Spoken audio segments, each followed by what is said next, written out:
유도선 목사입니다. 오늘도 여러분과 함께 은혜 받게 되었습니다. 오늘 우리가 다룰 말씀은 역대상입니다. 하나님의 구속의 역사를 가르치기로 결심함. 역대상하를 해석하는 열쇠는요, 역대상하를 기록한 시점이 언제인가를 인식하는 일입니다. 여기에 역대상 1장부터 9장에 등장하는 족보에는요, 바벨론에서 태어나서 귀국한 스룹바벨의 이름이 등장을 합니다. 그리고 또 9장에 보면 말이죠, 바벨론으로 사로잡혀 갔다가 돌아와서 예루살렘 성읍에 처음으로 거주한 사람들은, 그리고 그들의 이름이 등장을 합니다.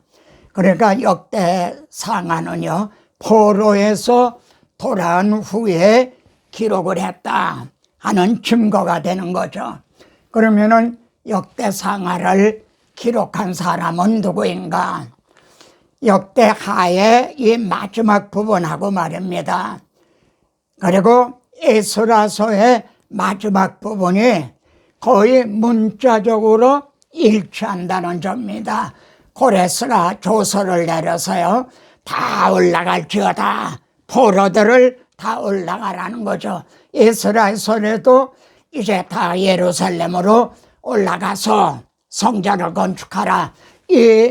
그래서 이를 통해 볼 때 역대상하는 에스라가 기록을 했다. 이것이 이제 정설입니다. 그러면 에스라가 역대기를 기록한 목적은 무엇인가요? 에스라는요, 1차적으로 귀국한 후 약 80년 후에 두 번째로 귀국을 합니다. 그리고 에스라는요, 대제사장 아론의 16대 자손이다. 그러니까 제사장인 거죠. 에스라가 여호와의 율법을 연구를 하고요, 그리고 자신이 먼저 준행을 하며, 그리고 율례와 규례를 이스라엘에게 가르치기로 말이죠, 이렇게 결심을 하고 귀국을 합니다. 왜 이렇게 결심을 하게 됐는가? 이제 바벨론에서 포로로 돌아올 때는요, 정말 무지개 7색깔과 같은 그런 희망을 안고 왔어요. 그런데 이제 돌아와서 직면하게 된 현실은요, 너무나 암담했던 거예요. 그리고 많은 고난이 있죠. 그래 귀국한 후에 침체에 빠진, 그리고 낙심하고 있는 백성들에게 말이죠, 역사를 가르쳐서 용기를 주고 격려하기 위해서입니다. 그래 역대상하의 가르침을 받는 대상은요, 바벨론에서 태어난 2세들이라는 거죠. 그러니까 이스라엘의 역사에 대해서 경험해 보지 못한, 잘 알지 못하는 2세들이다. 그래 역대상하의 그럼 내용은 뭔가? 역대상의 내용은요, 사무엘 하의 내용이에요. 다윗의 기사죠. 사무엘 상은 사울 왕의 기사죠. 근데 사무엘 이제 하는 다윗의 기사인데 이게 역대상의 내용입니다. 그리고 역대하의 내용은 열왕기 상하의 내용입니다. 그런데 우리가 역대상하를 보면요, 이제 무의미한 그냥 반복이 아니라 너희가 구한 왕 사울의 왕의 기사는 생략을 해버려요. 그리고 다윗에게 세워주신 메시아 언약을 배반하고 떨어져 나간 그 10지파 북왕국의 역사에 대해서도 침묵을 하고 있어요. 열왕기 상하에서는 교차적으로 말씀을 했는데 역대상에서는 이제 역대기에서는 그 말씀을 안 한다는 거죠. 또한 에스라는요, 제사장으로 다윗이 우리아의 아내를 범한 그 타락한 일, 그리고 솔로몬의 우상 숭배를 한 그런 일은 덮어주고, 그건 언급을 안 하고 있다는 점입니다. 그래서 역대상이 강조하는 세 가지 중심 주제, 우선 1장부터 9장에서 족보를 말씀합니다. 그리고 두 번째로 다윗의 왕의 행적, 다윗의 역사를 또 이제 가르치죠. 그리고 마지막 부분에서 성전 건축을 위해 다윗이 만반에 준비한 이런 내용으로 되어 있습니다. 그러니까 족보를 통해서요, 포로에서 돌아온 그들의 정체성, 나는 누군가, 그걸 일깨워주고 다윗에게 세워주신 메시아 언약을 통해서 우리는 하나님의 언약 백성이다. 그리고 성전 건축을 이제 그 준비한 걸 전해주므로 하나님의 우리와 함께 하신다는 임마누엘, 이것이 역대상에 강조하고 있는 세 가지 주제입니다. 우선으로요, 족보를 말씀을 하죠. 정체성, 아이덴티티, 이걸 가르치죠. 이 내용이 사무엘 하에는 없는 거죠. 그러니까 포로에서 돌아온 그들에게 이제 족보를 찾아준다. 이 방대한 족보가 등장합니다. 1장부터 9장까지 말이죠. 이걸 기록한 의도는요, 에스라에서 보면은 이 사람들은 계보 중에서 자기 이름을 찾아도 얻지 못하므로 바벨론에서 돌아온 사람이 족보를 아무리 찾아봐도 자기 이름이, 자기 족보를 알 수가 없는 거예요. 그래서 그들을 부정하게 여겨서 이들은 선민이 아닌가 보다, 제사장이 아닌가 보다, 그래서 직분을 행하지 못하게 했다, 이런 말씀이 있어요. 이를 통해 볼 때 우선적으로 족보를 찾아주는 거죠. 족보를 찾아줌으로 정체성을 일깨워서 용기를 줍니다. 그런데 족보의 초점이 말이죠, 다윗에게 맞춰져 있다는 점입니다. 1장에 말이죠, 아담으로부터 시작을 해서 이스라엘들아, 여기 아브라함이 이삭을 낳고 이삭의 아들은 에서와 야곱이더라 그러지 않고 이스라엘이라 하라 그럽니다. 이게 여기에서도 역대상의 그 기록 목적이 드러나죠. 이스라엘의 뭡니까? 야곱을 하나님이 이스라엘이라 그랬거든요. 그러니까 이스라엘의 조상은 사실 야곱인 겁니다. 아브라함은 모든 믿는 자의 조상인 거죠. 그래서 2장에서도요, 이스라엘의 아들들은, 야곱의 아들들은, 유다의 아들들은 이세는 다윗을 낳았다 하고 초점이 다윗에게로 모아지고 있습니다. 이스라엘, 우리는 하나님의 이름을 지어주신 이스라엘이요, 다윗왕의 그 정통성을 가르쳐서 그들에게 소망을 주었죠. 그리고 다윗의 왕위가 영원히 견고하다, 망하지 않는다, 그래서 또 용기를 주었죠. 3장에 보면요, 바벨론으로 사로잡혀간 게 여고냐, 요야긴이에요. 근데 그 줄기에서 수르바벨이 태어납니다. 그리고 돌아올 때 수르바벨이 인도에서 제1차적으로 귀환을 하죠. 마태복음 주님의 족보에도요, 바벨론으로 사로잡혀간 후에 수르바벨을 낳고, 그러니까 바벨론 70년 포로 기간에도 다윗의 왕위가 끊어지지 않았다는 점입니다. 그리고 누가복음에서는 주 하나님께서 그 조상의 왕위를 예수 그리스도에게 주시리니 그렇게 이어지게 성취하게 하셨다. 하나님께서 내가 영원히 그를 내 집과 내 나라에 세우리니, 그래서 이제 그 다윗의 아브라함과 다윗의 자손으로 예수 그리스도가 오시게 된 거죠. 자, 족보를 잃어버린 그런 원인은 무엇일까요? 계보 중에서 자기 이름을 찾아도 얻지 못한 원인, 하나님께서 에레미야 선지자를 통해서요 70년이 차면은 내가 너에게 약속한 선한 말을 이루어서 돌아오게 하리라 하신 하나님의 말씀을, 그 약속을 믿지 않았다는 거죠. 여기 시편 137편에 보면 우리가 바벨론의 여러 강변 거기에 앉아서 시온을 기억하며 울었도다 이런 말씀이 나와요. 언제 우리가 시온으로 돌아가게 되나. 이들은 소망을 시온에 두었어요. 근데 족보를 잃어버린 사람들은 바벨론에다가 뿌리를 박으려고 그런 거죠. 이 세상에다가 뿌리를 박으려고 그런 거죠. 고린도 전서에 보면은 내가 복음으로써 너희를 낳았음이라. 그리고 복음으로 낳은 사람들의 이름이 생명책에 올라 있는 거죠. 만일 그날에 생명책에 이름을 찾아도 이름을 이제 찾지 못하게 된다면 어떻게 될 것입니까?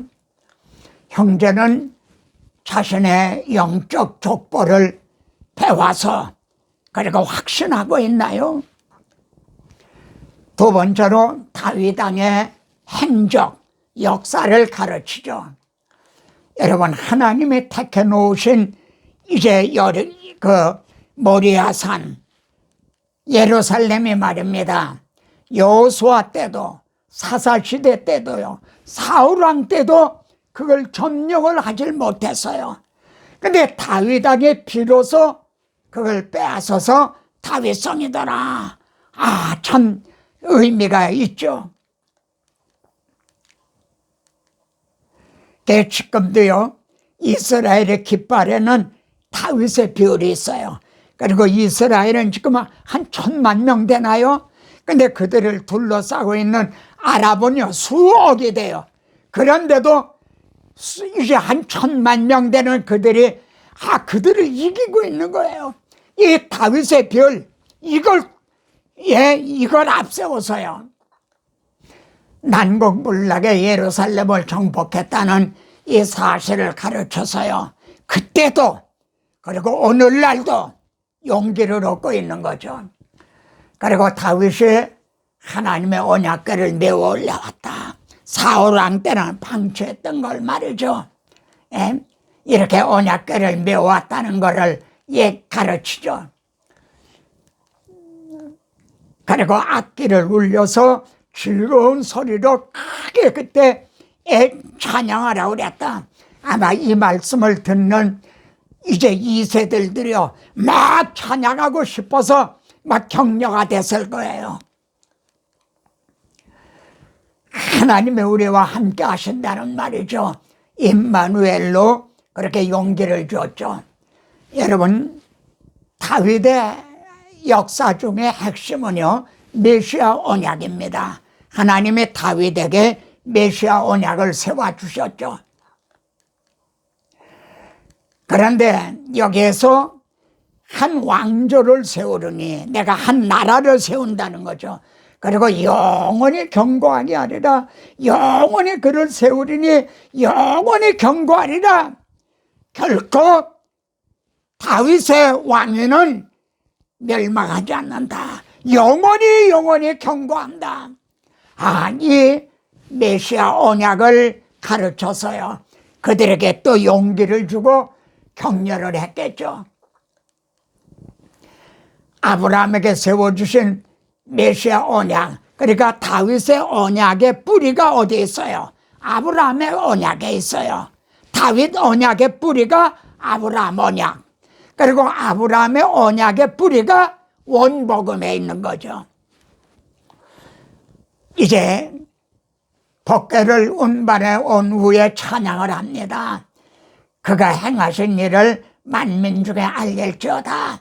이 내용이 사무엘 하에는 없어요. 그러면 하나님의 행해 주신 일이 그 핵심이 뭔가요?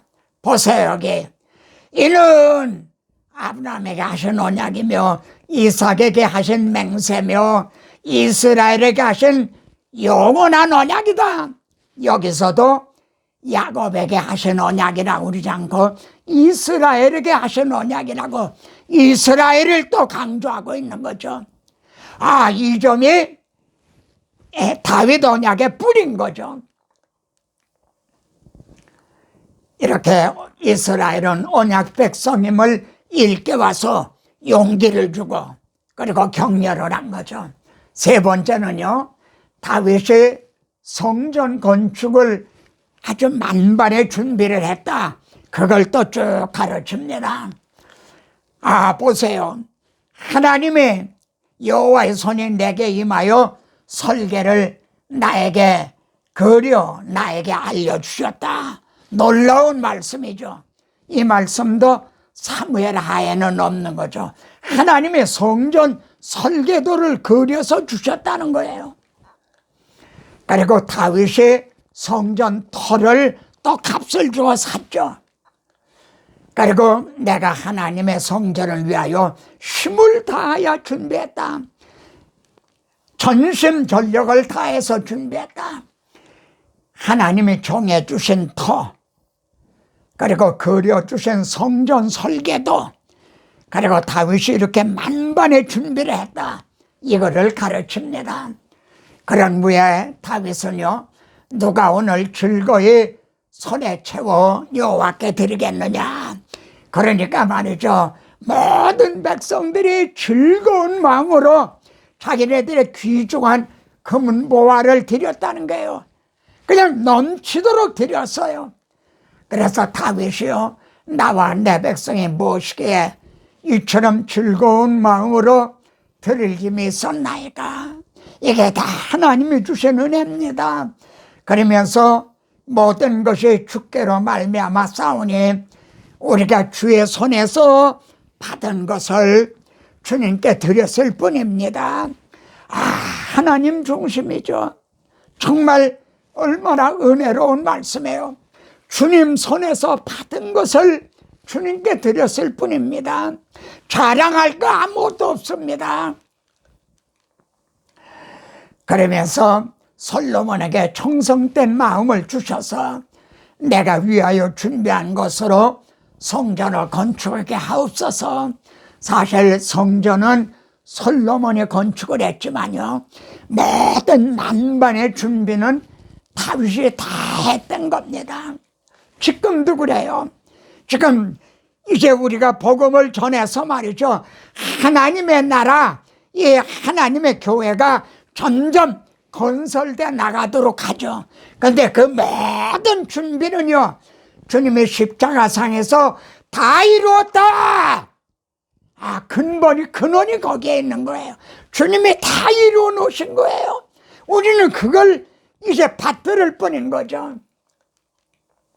이 말씀을 듣게 된 이세들은요, 막 낙심했던 그들은 말이에요, 성전에 대한 열정과 그리고 격려를 받게 되었겠죠. 역대상에서요, 다윗 왕의 마지막 고백이 뭡니까? 다윗이 온 회중 앞에서 여호와를 송축하고 말해요. 우리 조상 이스라엘 하나님 여호와여. 다시 말씀드립니다만 이스라엘의 조상은요, 야곱인 거예요. 아브라함은 모든 믿는 자의 조상이죠. 여기서 보세요. 우리 조상 이스라엘의 하나님 여호와여, 야곱의 하나님 여호와여 그러는 게 아니라 이스라엘의 하나님 여호와여. 얼마나 용기를 주는, 격려가 되는 말씀입니까? 그리고 우리 조상들 아브라함과 이삭과 이스라엘 하나님 여호와여, 아브라함, 이삭, 야곱에게 세워주신 또 메시아 언약을 찬양을 하죠. 그러면서 주께서 이것을 주의 백성의 심중에, 생각에, 그 마음에서 떠나지 않게 해주십시오. 이 메시아 언약을 거기에서 돌아오게 하시고 떠나지 않게 해주십시오. 여러분, 이것이 다윗의 마지막 말입니다. 저기 이 간절한 기대도 십자가 복음에서 떠나지 않게 해주십시오. 이 시대 모든 주민들의 간절한 소원도요, 심중의 생각의 마음에서 이 십자가 복음 이걸 떠나지 않게 해주십시오. 이게 간절한 기대입니다. 자, 이스라엘 하나님 여호와여, 이 마음이 떠나지 않게 하옵소서. 다음 시간에 또 뵙겠습니다.